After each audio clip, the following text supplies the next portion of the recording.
Hello, folks. Welcome to Dangerous Ideas. I am leecamp. I am headed back to the United States tomorrow, and I should have a new live stream for you Friday. So I'll be back, but I'm not yet.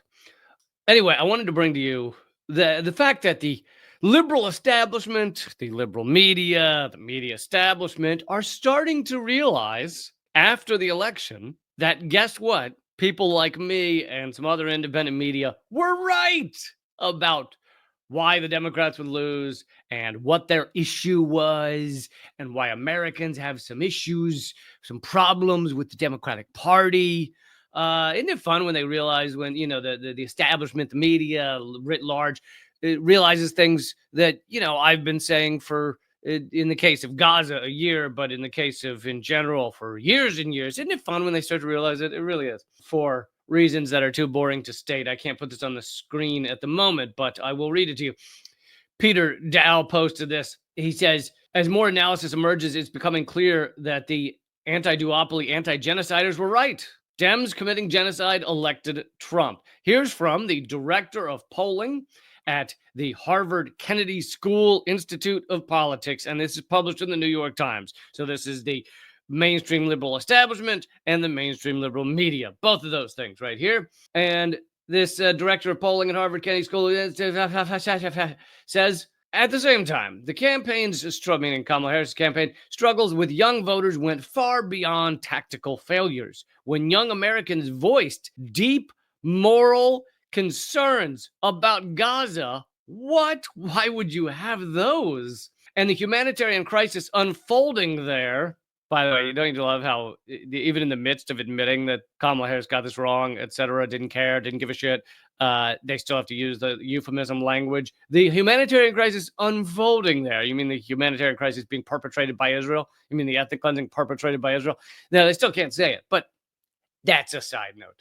When young Americans voiced deep moral concerns about Gaza, they received carefully calibrated statements rather than genuine engagement with their pain. I believe this issue contributed to lower enthusiasm and turnout in battleground states in 2024 compared to 2020. What? Wow. I wonder if anyone said that before the election. I wonder if anyone said that people don't want to fucking vote for genocide. A lot of people don't. Some don't care, but a lot of people don't.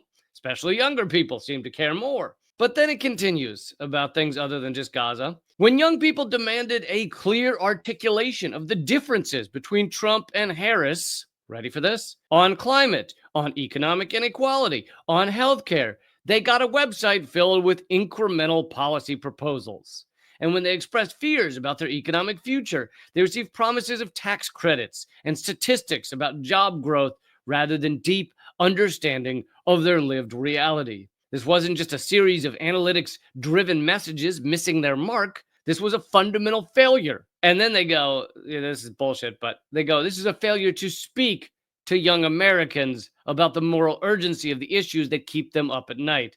No, it's not a failure to speak to young Americans. It's a failure to actually believe anything on those issues, to actually be any different than Donald Trump. So I know they didn't quite get it, but they're close.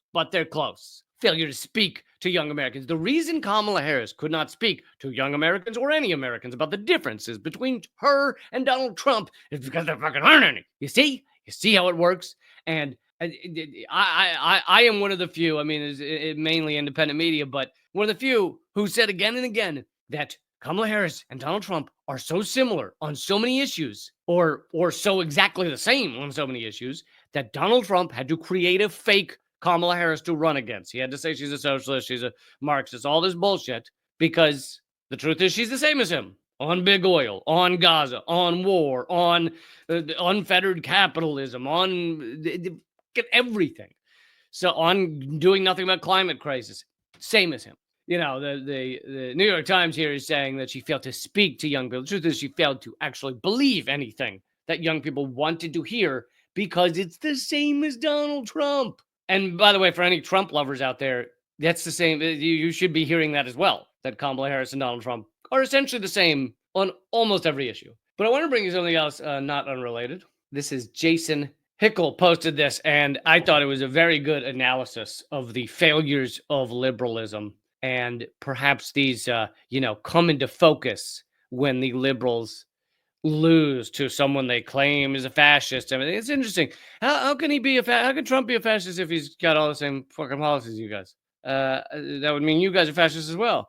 Oh, we're starting to figure something out here. The problem with liberalism is that it rests on a fundamental contradiction that cannot be resolved. It will always fail, it will always collapse, and this explains everything about our current moment. Liberals try to hold two commitments at once. On the one hand, they are firmly committed to capitalism. On the other hand, they express support for principles like human rights, democracy, equality, freedom of speech, environment, and the rule of law. The duality is the core of liberalism. And for a moment, let's talk about the non-ruling elite, okay?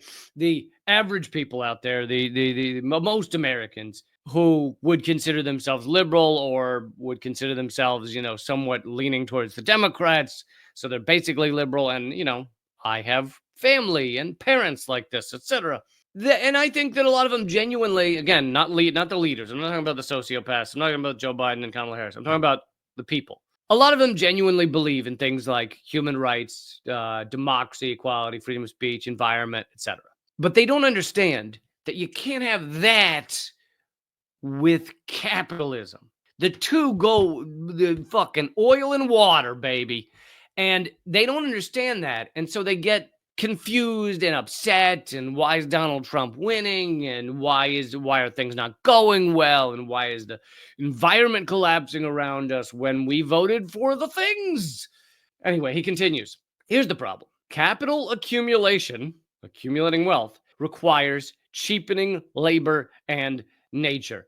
He used the word cheapening. I like that. I like the way he did that. But you could also say just putting a price tag on it. Putting a price tag on labor and nature. And that price tag is above all else. There is nothing that ranks in the amount of money you can get from the water, the amount of money you can get from the trees. That is all that matters. The amount of money you can get from pushing someone to the brink as they work at a job and trying to have a kid at the same time, whatever. That dollar sign is above all else. And so by doing that, it cheapens it, of course. But it's putting a dollar sign on labor and nature. He continues, this eventually comes into direct conflict with principles like rights and equality. And whenever this conflict appears, the liberal ruling class sides with capital, abandons their lofty principles, and throws workers and nature under the bus every single time. And that's because the ruling elite are the sociopaths. So they say these things about human rights, about caring about people, about caring about nature. But at the end of the day, they're going to side with capital. The average Americans who are not the ruling elite say these things about human rights and caring about people and caring about children and caring about nature. And the average people probably believe those things. And you'd probably get a 50-50 split or something as to whether they themselves would side with capital or side with the environment, etc. But they're not the ones running the show. The sociopaths that are the ruling elite are the ones running the show, and they're always going to side with capital. This results in flagrant displays of hypocrisy. They run on nice-sounding platforms, but end up either betraying their promises or actively working against their stated values. They'll slash public services, bail out banks, imprison journalists, beat up students, expand fracking, coup democratically elected leaders in the global south, bomb liberation movements, fund a genocide. They'll even trash international law, anything that's needed to maintain the conditions for capital accumulation. At most, they may try to negotiate mediocre compromises, and we see these endlessly. A few social policies here or there, some abortion rights, a tiny increase in minimum wage. Biden gave $15 minimum wage to federal employees, which is a tiny number of individuals if you look at the entire labor market. And most of those individuals already had $15 minimum wage. I'm not saying don't do it with each of these things. I'm not saying don't do them. I'm saying they are a Band-Aid on what actually needs to be done.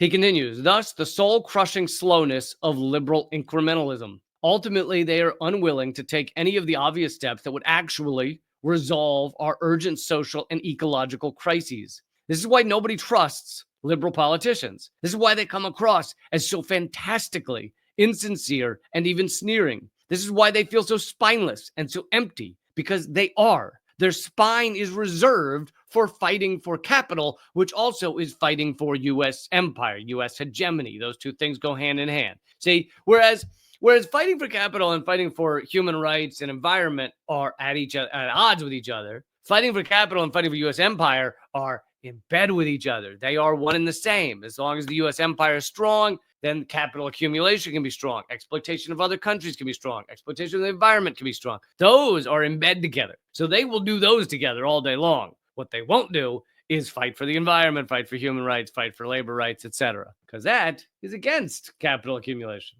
He wraps up by saying the center cannot hold. Liberalism will always collapse, inevitably handing power to fascists, and this is not acceptable. And this is why it's not like, oh, that person. People like to put it on the personality, right? Oh, Kamala Harris betrayed us, or I never believed Kamala Harris, or I never believed like Joe Biden didn't really help the people, or I thought Obama was going to get more done. They like to put it on the personality, when in fact it is systemic. You cannot have these things at the same time. You cannot have a ruling elite that are fighting for capital accumulation at every moment that are also genuinely fighting for human rights and labor rights and ecological. They cannot go together. So instead, what you get is they are fighting for capital accumulation at every moment, and they will lie to you and tell you they're fighting for the other things. And this happens again and again, and people fall for it over and over and over again. And you've got to see past the duopoly. You've got to see past the two-party bullshit. Otherwise, you will never see a solution to any of this. You will just fall. You will just be Charlie Brown in the football. And I'm sure that all of you who are slightly younger than me have no idea what the fuck that means. You see, there was a character named Charlie Brown, all right? He wore a yellow and black shirt. It's not really, that's not the point. And he would always try to kick the football. And Lucy, fucking Lucy. Lucy would pull the football out, and Charlie would fall on his back because he didn't kick the football. And it happened again and again and again. I cannot tell you how many times it happened. I'm going to wrap up there, but it is fun to see after this election in which Donald Trump took every goddamn swing state. It is fun to see the liberal establishment pointing fingers and trying to figure out what went wrong. Oh, what went wrong?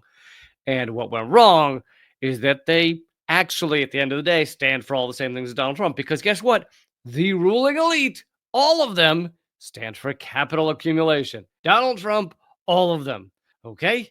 So when they all stand for that at the heart of things, you can't have a lot of differences underneath that as like secondary. You'll have little ones here and there. Oh, Biden did a little thing here, but you will not have significant change.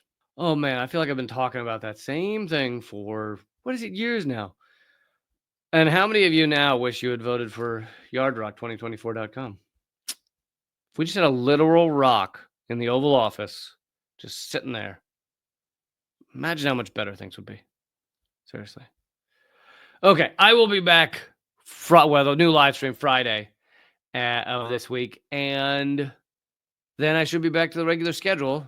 Obviously, we got holidays coming up in not too long, but still. And yeah, thanks a lot. Keep fighting. See you later.